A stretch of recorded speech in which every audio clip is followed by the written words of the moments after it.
नमस्कार दोस्तों, स्वागत है आपका हमारी चैनल वास्तु स्टोरी में। दोस्तों, सनातन हिंदू धर्म में तुलसी के पौधे का महत्व सबसे अधिक है। इसकी सबसे पहले पूजा भगवान विष्णु जी ने की थी। श्री हरि कहते हैं, जिस प्रकार से देवी लक्ष्मी से वैकुंठ को ऐश्वर्य प्राप्त है, उसी प्रकार से वैकुंठ में तुलसी के कारण ही पवित्रता प्राप्त है। पृथ्वी लोक पर जिस स्थान पर भी तुलसी का पौधा होगा, उस स्थान पर कभी बुराई का वास नहीं होगा। ऐसा स्थान सबसे अधिक पवित्र होगा। इसी कारण से हमें हमारे घर में तुलसी का पौधा अवश्य ही लगाना चाहिए। तुलसी के पास दीपक जलाने से क्या होता है, आइए जानते हैं इस प्राचीन महान कथा के माध्यम से, जो भगवान श्री कृष्ण ने देवी सत्यभामा को सुनाई है। दोस्तों, एक समय की बात है, देवी सत्यभामा भगवान श्री कृष्ण के पास आकर उनसे पूछने लगती है, हे स्वामी, आपने मुझे तुलसी के पौधे को जल देने का महात्म्य सुना दिया है, लेकिन तुलसी के पास दीपक जलाने का क्या महत्व है? रोज शाम को तुलसी के पास दीपक क्यों जलाया जाता है? इससे मनुष्य को कौन सा फल प्राप्त होता है?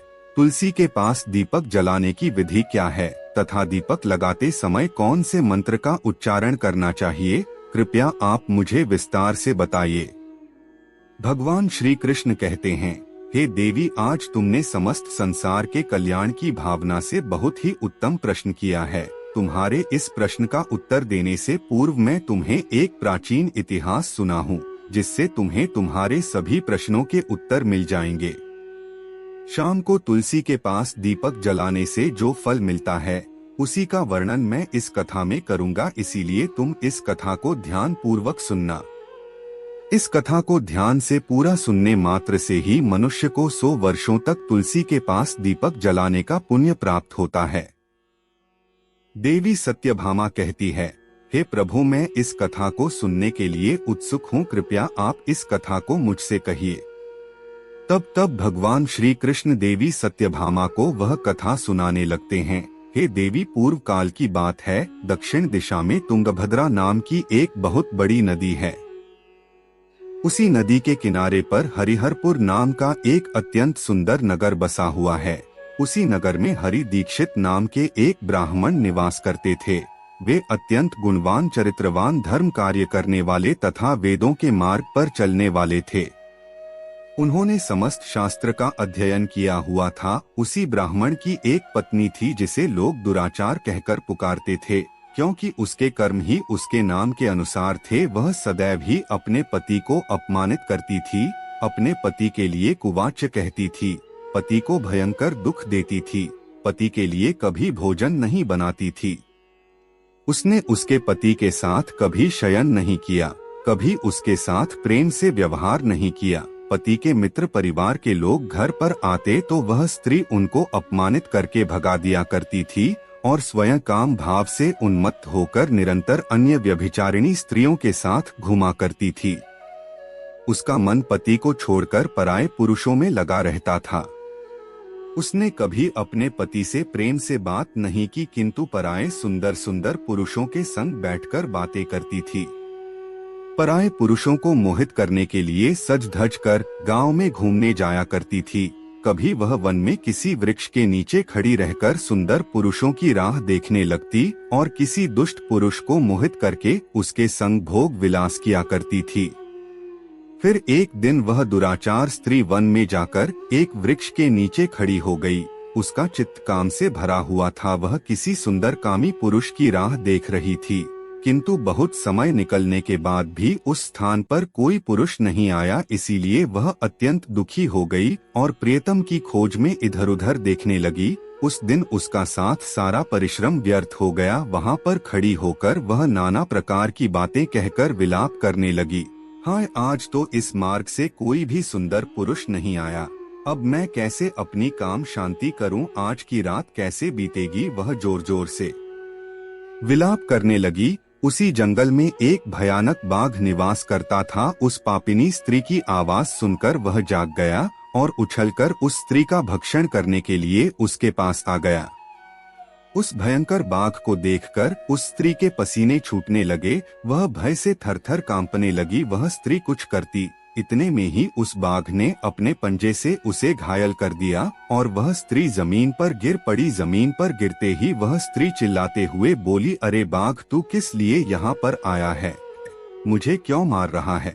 मैं यहाँ पर अपने प्रियतम को खोज रही थी। तू मुझे छोड़ दे। मेरा भक्षण करके तुझे क्या मिलेगा? उस स्त्री की यह बात सुनकर वह भयानक बाघ क्षण भर के लिए रुक गया और हंसता हुआ बोलने लगा, हे दुष्टा, आज विधाता ने तुझे मेरा ग्रास नियुक्त किया है। तुझ जैसी पापिनी स्त्रियों को भक्षण करना ही मेरा काम है, तभी मुझे इस शरीर से मुक्ति मिलेगी। वह स्त्री कहने लगी, हे बाघ, तुम कौन हो? मुझे सच सच बताओ, तुम्हें किस कारण से बाघ होना पड़ा और तुम मुझ जैसी स्त्रियों का भक्षण क्यों करते हो? पहले मुझे सारी बात बताओ और फिर मेरा भक्षण करो।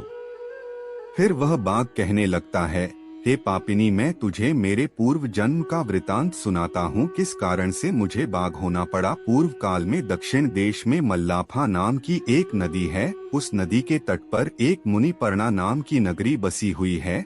उसी नगरी में मैं निवास करता था। मैं एक ब्राह्मण का पुत्र था और नदी किनारे बैठकर यज्ञ आदि कार्य किया करता था। मैंने उस जन्म में अनेक पापियों के लिए यज्ञ किए, उन पापियों के घर का भोजन किया। मैंने धन के लोभ से अनेक पापियों के लिए कार्य किए। जिन वस्तुओं का दान ब्राह्मण को नहीं लेना चाहिए, उन वस्तुओं का दान भी मैंने ग्रहण किया। आरण लेने के बहाने से दूसरों से धन लेता था, लेकिन कभी वापस नहीं करता था। इस प्रकार से पाप करते हुए मुझे बहुत साल बीत गए और मैं बूढ़ा हो गया।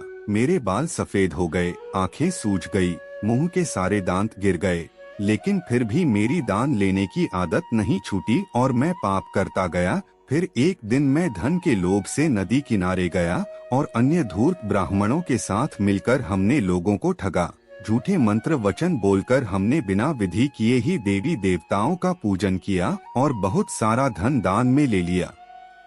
फिर उसी स्थान पर एक बीमार कुत्ते ने मेरे पैर में काट लिया और मैं मूर्छित होकर गिर पड़ा। उसी क्षण मेरे प्राण चले गए।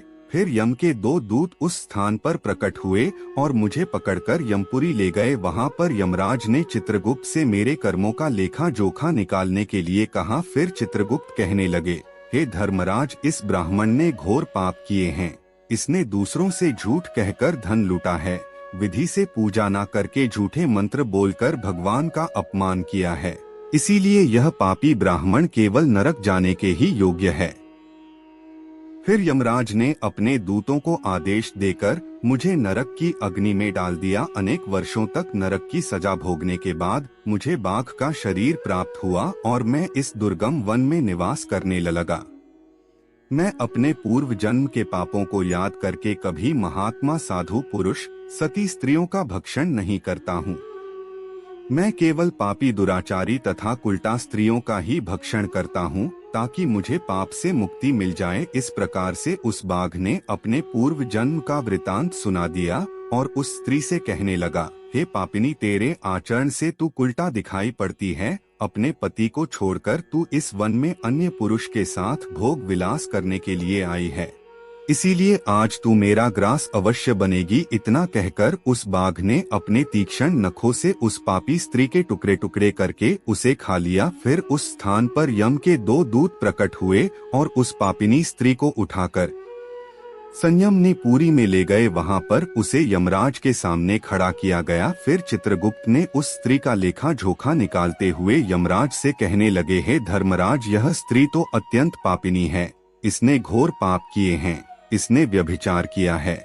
इसने अपने पति की कभी सेवा नहीं की। अपने पति को भूलकर पराये पुरुषों के संग भोग विलास किया करती थी। उसके पापों को सुनकर यमराज ने उस स्त्री को अग्नि से भरे हुए कुंडों में डालने का आदेश दिया। अनेक वर्षों तक उसे उस कुंड में पकाया गया। फिर उसे निकालकर ररव नामक नरक में डाल दिया गया। इस प्रकार से उसे अनेक वर्षों तक अलग अलग नरकोडुरु वह महापाप स्त्री पुनः पृथ्वी लोक पर आकर चांडाल के रूप में उत्पन्न हुई। चांडाल के घर में जन्म लेकर वह फिर से अनेक पाप करने लगी। व्यभिचार करने लगी, अनेक पापी पुरुषों के संग विहार करने लगी। फिर कुछ समय बाद पूर्व जन्म के पापों के कारण उसे कोढ़ का रोग हो गया और वह भयानक पीड़ा सहन करने लगी। उसका अंग अंग जलने लगा, उसके नेत्रों में पीड़ा होने लगी। इस दुख को सहन करती हुई वह दिन बिताने लगी। फिर एक दिन वह तीर्थ में स्नान करने के उद्देश्य से अंतपुर में चली गई। वहाँ पर वह एक आश्रम के बाहर निवास करने लगी।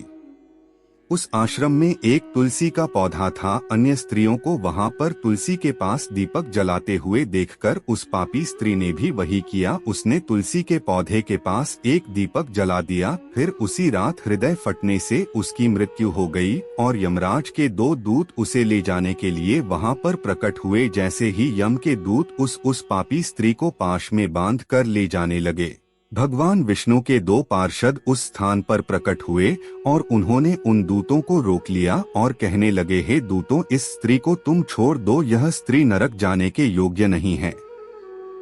तुम किसके आदेश से ऐसा अधर्म कर रहे हो? फिर यम के दूत कहने लगे, हे पार्षदों, हम यमराज के आदेश से इस पापी स्त्री को उठाकर ले जा रहे हैं, किंतु आप हमें किस कारण से रोक रहे हो? यह स्त्री अत्यंत पापी है, उसे नरक में ले जाने की आज्ञा मिली है।